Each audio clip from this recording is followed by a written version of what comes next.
Transmissions jammed. Proximity coverage only.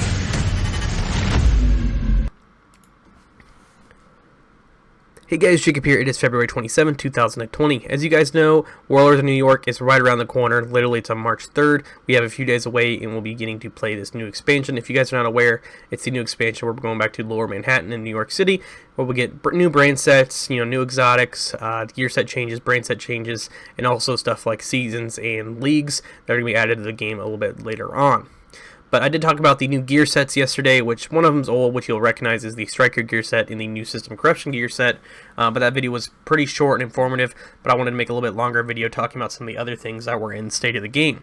First off is going to be the calendar. This is for Season 1. As you will see here, the top has these targets, and the way these targets work, I guess putting it as simple as possible, is you'll have a certain amount of objectives to do, and once one of the targets is unlocked, one of the main targets, it will basically unlock this target, if I remember correctly, then you can track that target down and kill them, and once through the season, you'll eventually be able to get to the last target.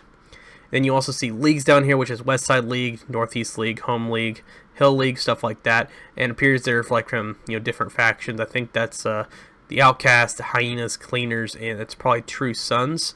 I think that's what that is. And then you see the Polarity Switch Global Event, Urban Jungle Apparel Event, Reanimated Global Event, and the Guardians Global Event. And the Reanimated Global Event is kind of making me wonder because it's called Reanimated. I'm not sure if it has something to do with zombies or just the fact that we kill someone, they can be brought back instantly, like as some kind of sickness. I don't know, but that does sound really cool, and the logo on it does look pretty sick. But in Season 1, you guys will see right here as well, this is just the main few things we're going to get, which Season 1 is completely free, letting you guys know now, so you'll be able to get Season 1 and the stuff in it, and at the very end, you can actually purchase all the content in Season 1, and you can earn additional rewards with the Season 1 pass, and some of the stuff was redacted. You can see there's the Negev LMG there, and the Striker gear set, which as soon as I saw this when they showed it a while back, I knew this was Striker. If you guys played Division long as I did, you also know as well, you will recognize those knee pads and backpack from anywhere, I swear. If you looked as much gear as I did when back then there was no inspect builds, so you actually had to look at people's gear to see what they're wearing, and you will remember as much as I do.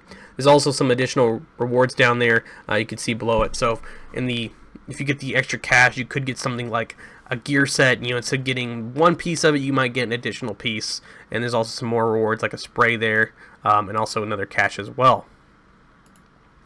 Next is going to be the Global Event Polarity Switch, which Polarity Switch is basically like where you will have a certain polarity on your character, and it will switch from different colors, and you'll have to kill NPCs based on their color. That will allow the polarity to go up and down, and also change. It only goes for 7 days. You can see this says 6 days, 22 hours left, and it says ongoing, and then you can see rewards in the right corner there, and also on the right it says redacted, and on the left it says redacted as well. But here's some of the rewards from the Polarity Switch. You guys can see there's some stars there, which I will talk about. There's the magnetic, which is from the first reward, which is I think it's a patch. And you can see the crafting gear cache, crafting weapons cache, season cache, and crafting brain cache. And you will see the rewards at the top there is 1 through 5, and then 6 through 10. And 6 through 10, I know you guys will get really excited because that is the exotic cache, and it is back. There's also a name cache as well, so you can actually get an exotic out of the events, the seasons, just by doing this, getting the points. But to acquire these points, you're actually going to have to do the Day 1 challenges. They'll say Day 2, Day 3, Day 4, and you can see eliminate positive polarity hostiles, and then you get 4 for that. Out of 200, eliminate negative polarity hostiles. Out of 100, you get 3. So all these will eventually add up, and that will go towards your pretty much rewards on this page, and we'll go up to 7, 8, 9, or depending on how many you do, and it will keep going and keep going and keep going. But you'll see this is just Day 1, so you'll still have another list on Day 2, Day 3, and Day 4. If I remember correctly, once Day 4 is up and say you missed Day 1, you could just redo Day 1, Day 2, and Day 3, and then it will be it'll be done. After that is going to be the leagues, and you also see this is the same page, but this is the West Side League, which is ongoing as well. And these are some of the rewards from the leagues, which you'll say West Side League rewards at the top there. Time remaining, you said 6 days, 22 hours, 6 stages until next reward. It says 6 stages right there, which is I think a patch. You'll see the gear crafting cache, weapon crafting cache, season cache, and brain crafting cache. And these are in stages instead of stars like the other one, which are pretty much stages as well. But these are completely different compared to the other ones. But you guys will see right here, these are how the stages are. So basically you're going to have to reach something in a certain mission or an objective or kill something. You can see recruit 1, league rank 1, it says 6 stages. Total stages 60. So out of all the stages, some of these might be time sensitive. By the looks of it, it'll say next stage 50, next stage 15, next stage 50 minutes.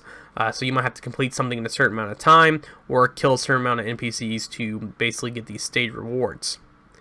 And finally, it's going to be the Striker gear set and the System Corruption. I know some of you guys missed the video yesterday, but I'm going to cover these real quick. These are the 2 new gear sets that are being added to the game. Striker is an old one. If you guys did not play Division 1, you will not recognize it. They did change it a little bit. Weapon handling is pretty much the same. Rate of fire is new because it used to be enemy armor damage. And the Striker's gamble is pretty much the same with the whole stacking. And it's not like the 6-piece where you will not get healing. So just remember it's a little bit different. Then you have System Corruption, which is armor on kill, disrupted pulse resistance, and the hack step protocol, which replaces armor medkits with an instant infinite use ability on 20 seconds. And there's some talents you can make up to reduce it. And same goes for Striker, where you can have up higher stacks and also reduce how many misses you have and keep your stacks going. But those are just a few things I want to talk about you guys real quick, because I know a lot of people were asking me a little bit more in depth about some of the things. Also, if you guys want to know how to access your seasons, you can just open up your inventory and it should be on the right side once they're available, if I remember correctly. Then you can just access them there and click on the information. But seasons will not be available until later on. Also, you're going to want to hit level 40 before this stuff happens. Level 40 is when you'll get the seasons after, and I think it's going to be 4 or 5 days when they release the first season. I'm guessing they're doing that so people can get leveled up and get to level 40. That way they have a pretty high advantage over some people. That way if they go in the DZ, they'll have some good gear. If they go PvE, they'll have a build already made, and people could already do the missions and stuff like that and get their character leveled up. But that's a few things I just wanted to cover. If there's anything I missed, which I know there's probably a few things I missed, but that's a lot of information to kind of dig through, and I tried to save as much as possible as I could. But thank you guys all for watching. Make sure you guys subscribe for more Division 2 content, and if I did miss something and you guys want to talk to me about it, please feel to comment in the comment section or send me a message on my Xbox Live account if you guys are friends with me on there, and I will talk to you guys more about it. But as always, I'll catch you guys in the next one. Your job, Agent, is to protect this delusion. And I have sworn to destroy it. You can try to stop me, hunt me down, kill me.